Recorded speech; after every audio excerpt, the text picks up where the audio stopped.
John and Violet have consented together in holy wedlock, and have witnessed the same before God and this company.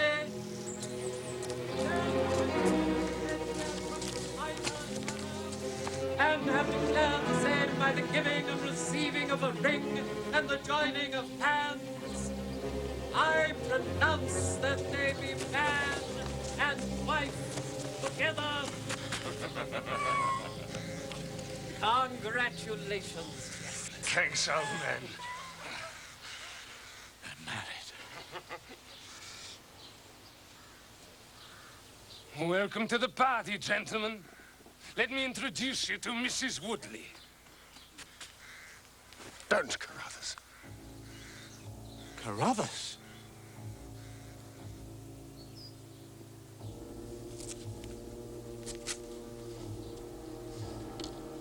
Yes. And I'll see this woman righted if I have to swing for it. You're too late. She's my wife. No, she's your widow. I told you what I'd do if you molested her. By the Lord, I'm a man of my word. When you hired me, nobody told me there'd be any of this damn nonsense. Drop that pistol. Watson, pick it up. Give me that revolver. We'll have no more violence. Who are you to be giving these orders? Sherlock Holmes. Good Lord. Here, you. Sir? Are you well enough to drive into Farnham? Yes, sir. I reckon I am. Then give this note to the superintendent of the police station. In the meantime, I must detain you all under my own personal custody.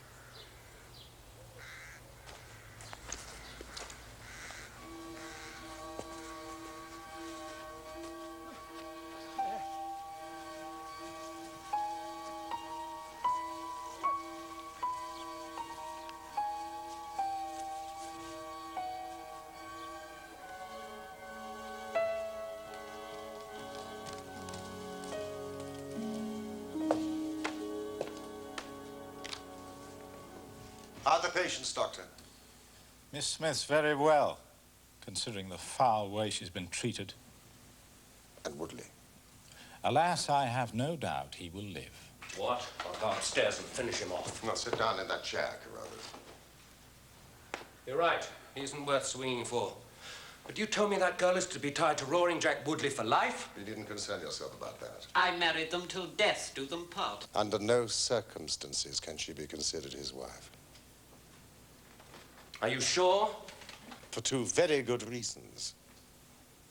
In the first place, we're very safe in questioning Mr. Williamson's right to solemnize a marriage. I have been ordained. And unfrocked. Once a clergyman, always a clergyman. I think not. How about the license? Oh, we had a license. I have it here. Undoubtedly obtained by a trick. But in any case, a forced marriage is no marriage. Indeed, it is a very serious felony, as you will discover. Now, while we are waiting for the police, Mr. Carruthers, you might tell me your story. If you squeal on us, Bob Carruthers, I'll serve you as you served Jack Woodley. There's no need for you to get overexcited. The case is clear enough. Well, if it's clear enough, why don't you tell us? Very well. Mr. Carruthers will have to fill in a few details for my private curiosity, but I am happy to do the talking. In the first place, the three of you came across from South Africa. Wrong. I've never even been in South Africa. It's true. Woodley acquired this creature after our return.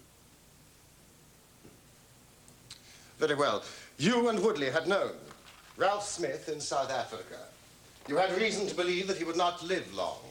And you found out that his niece would inherit his fortune. How's that? But you told the girl her uncle died in poverty. Whereas he was still alive, admittedly only just. And a wealthy man, who I suspect had made no will. Ralph Smith could neither read nor write. So, you and Woodley came over here and hunted up the girl, knowing she was the next of kin, and that you would share the plunder. I was due a share for services rendered. And Carruthers, you made the mistake of falling in love with her. The first time that ever I knew what love was, Mr. Holmes. Why didn't you tell her of the danger she was in? Because she would have left me.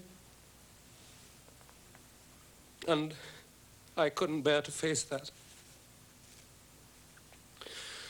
Oh, what will happen to my daughter, Sarah? We'll see she's well taken care of.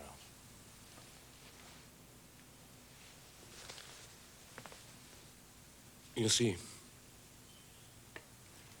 even if she couldn't love me, it meant a great deal to see her about the house and hear the sound of her voice. You may call it love, Mr. Carruthers. I should call it selfishness. Maybe the two things go together. But I tried to protect her. I never once let her go past this house where I knew those rascals were lurking without following her on my bicycle to see she came to no harm. I kept my distance and wore that beard so she should not recognize me. Then I presume the cable arrived.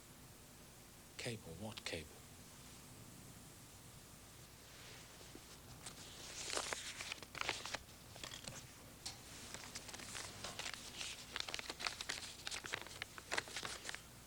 The old man is dead. What old man? I imagine Ralph Smith in South Africa. Yes. But by this time, you and Woodley had quarreled and he had left the house. Woodley came back again to ask me to stick to the bargain. I refused. I said I would have nothing to do with violence. One last detail.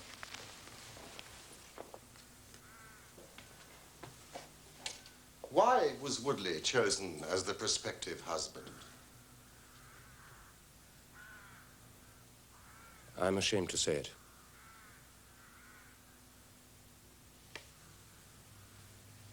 We played cards for her.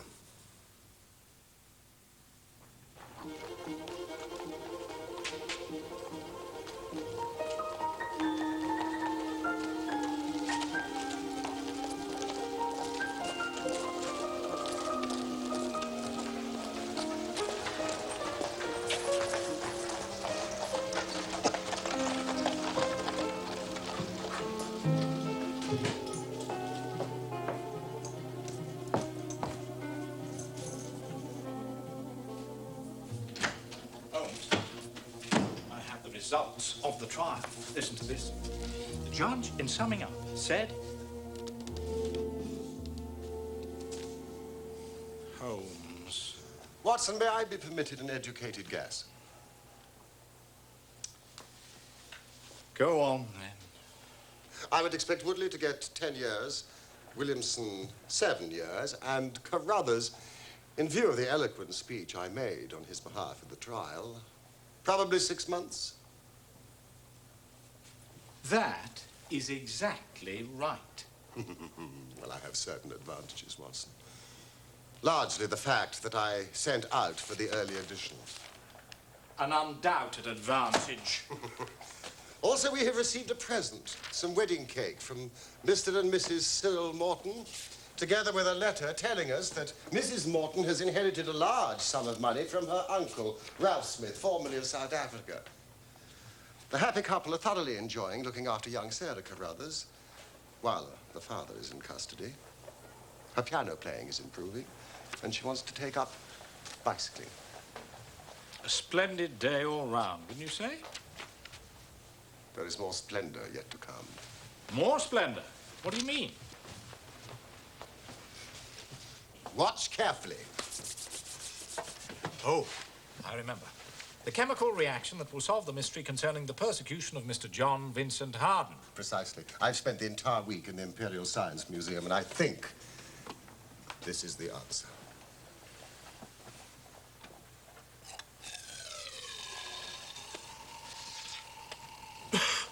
Is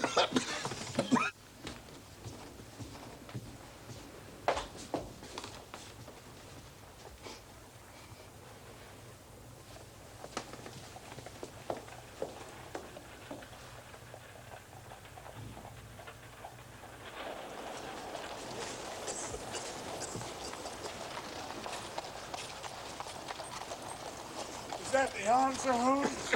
Yes, that is the answer, boss. Well, let me explain.